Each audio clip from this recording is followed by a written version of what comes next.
কবিতা পাঠের সময় এখন। আলোক সরকারের কবিতা পড়ছিলাম আমরা। আজকের প্রথম কবিতাটির নাম মোমবাতি। সেই দিন আমার পড়ে না মনে, যেদিন তোমার স্মৃতি থেকে আমি মুক্ত। সে কোনো আনন্দ নয়, দুঃখ নয়, যেমন মলিন পাতা ঝরে যায় কিংবা সন্ধ্যা নামে ম্লান অন্ধকার, তেমন সহজ সেই ভুলে যাওয়া। ঘটনাবিহীন মুহূর্তকে কে বা মনে রাখে, যে মুহূর্ত কোথাও রাখেনি কোনো ছবি।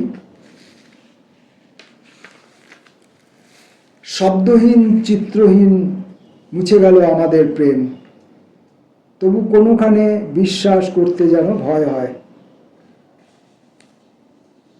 মনে হয় চারিদিকে সবই কঠোর শীতল নিয়ে উপেক্ষায় তীক্ষ্ণ শ্লেষ আনে।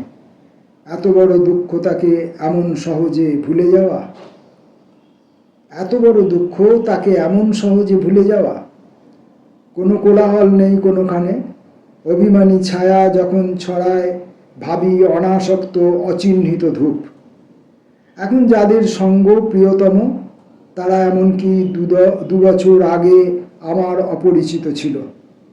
কি করে কখন সব এক হয়ে যায়, মিলিত উত্তাপে কাঁপে বসুন্ধরা। স্বাভাবিক স্ফূর্ত অভিভাবে আমার সঙ্গীরা আর আমি শুধু। তবু কোনোখানে বিশ্বাস করতে যেন ভয় হয়, মনে হয় ক্রূর কিংবা হাওয়া হঠাৎ বাপাস দিয়ে চলে গেল। মেরুর ধূসর হতমানে অসংখ্য মুহূর্ত সেই স্তব্ধ লোক, ঘটনাবিহীন বহমান। মুহূর্তকে ছবির মাধ্যমে মনে রাখি, কিন্তু অলক্ষ্য অম্লান চিত্রহীন নীরব মুহূর্ত এসে সব ছবি মুছে দিয়ে যায়। বোঝাই যায় না কিছু পরিচিত প্রীতিগুলি, দুজনের সংরক্ত প্রহর, চারিদিকে দ্যুতিময় বিচিত্র আকাশ জেলে উভয়ের একটি রক্তিম। আজ তার স্মরণেও ভ্রান্তি আসে। ঘটনাও নিঃশেষে হারায়, ঘটনাবিহীন নিঃস্ব মুহূর্তের হাতে। চারিদিকে উৎসবের মুগ্ধ আয়োজন, বিশ্বাস করতে যেন ভয় হয়। মনে হয় দিগন্তে নিঃসীম একটি মেয়ের ভীত জ্বলে ওঠা নিভে যাওয়া অবিশ্রান্ত ধুলোড়া ধ্বনি জানায় সময়, স্থির মোমবাতি, চিত্রহীন ঘটনাবিহীন তমস্রোত। আলোক সরকারের পরের কবিতা সুপ্তি।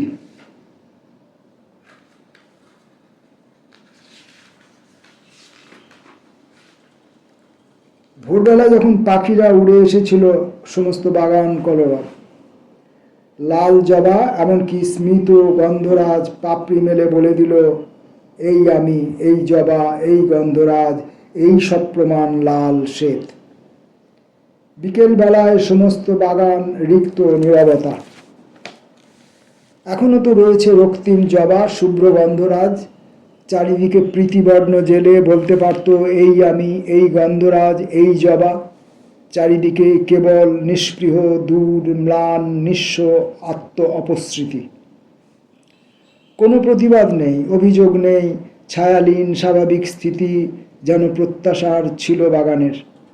কিংবা কোনো প্রত্যাশাই নয়, এই সব, এই ঘুম, এই অস্বীকার, এই নির্বিরোধ অন্ধকারে স্বরলিপ্তি, এমনকি বিশেষ ঘোষণা।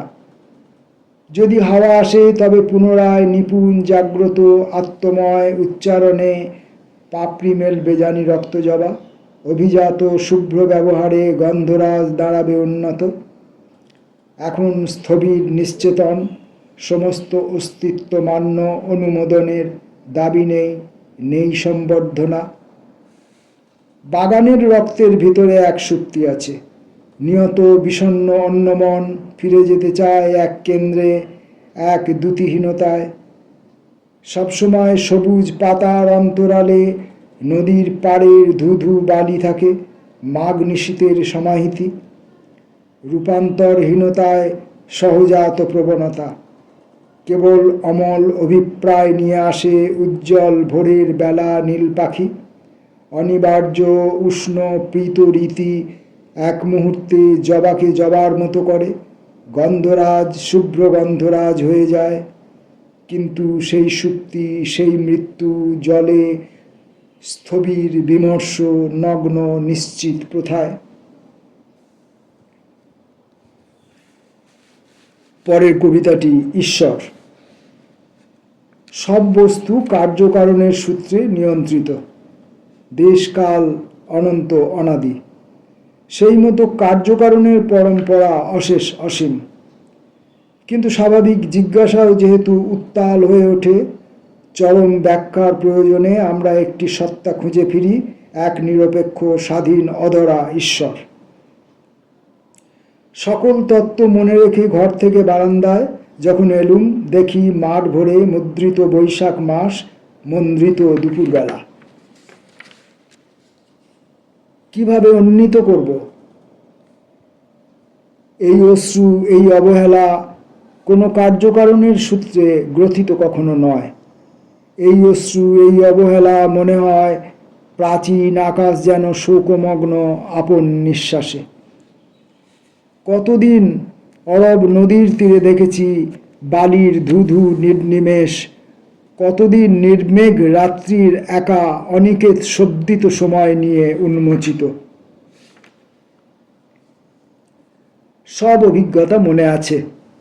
কেন যে প্রেমিকা তার বাড়ি থেকে ফিরে আসি, কেন যে প্রেমিকা তার বাড়ি থেকে ফিরে আসি কখনো ভাবিনি। কেন সব সমারোহ ভাঙি, কেন মানি নিঃস্ব অবশেষ। অনির্ভর শোকের প্লাবিত স্রোত চারিদিকে, অনির্ভর শোকের প্লাবিত স্রোত চারিদিকে, অনির্ভর বিষাদ, কখনো অনির্ভর আনন্দ, পাখির গতির মতো দীপ্ত সপ্রকাশ।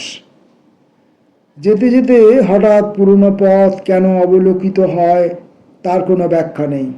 আমি সারাদিন ভাবি নির্মেঘ রাত্রির একা, আমি সারাদিন ভাবি নির্মেঘ রাত্রির একা, আলোকিত পথের সহসা জ্যোৎস্না অমল উদ্ভাস। আমি সারাদিন দেখি ঈশ্বর আমার পাশাপাশি, মুখ অনিমেষ, যেন আমারই হৃদয় অশ্রুময়, কিন্তু অভিমান কারো জন্য নয়, আমি কোনো অনিবার্য দাবি। আমি সারাদিন দেখি ঈশ্বর আমার পাশাপাশি, মুখ অনিমেষ, যেন আমারই হৃদয় অশ্রুময়, কিন্তু অভিমান কারো জন্য নয়, নেই কোনো অনিবার্য দাবি। ঈশ্বর সর্বত্র এক জাগরণ, নিরপেক্ষ স্বাধীন প্রকাশ, বিচ্ছিন্ন চৈতন্য ওই আম্রকুঞ্জে, ওই দুঃখময় পথিকের কিছু দূর গিয়ে ফের ফিরে যাওয়া ভাবলে শিন চোখে। সমাজ নির্মাণ কিংবা রক্ত বস্তুবাদ কিংবা এক নায়কের অবিবেকী পরিশ্রম সাজায় নির্দেশী পথ। প্রস্তাবিত শীতল পসরা, কিন্তু সর্বব্যাপ্ত সেই অকারণ চারিদিকে নিমগ্ন উদ্ভাসে ধ্বনিময়। মূর্ত উপস্থিতি স্থির স্বয়ং নির্মিত সশরীর এই মর্তলোকে। আমরা আলোক সরকারের কবিতা পাঠের এই সময় আজকে মাত্র 3টি কবিতা পাঠ করলাম মানে পড়বার চেষ্টা করলাম। বিভিন্ন রকমের সীমাবদ্ধতা নিয়ে পড়ার চেষ্টা করলাম। মোমবাতি, সুক্তি এবং ঈশ্বর, এই 3টি কবিতা। আসবো পরের দিন আবার এমনই কবিতা পাঠের পড়াশোনার ক্লাসে। নমস্কার।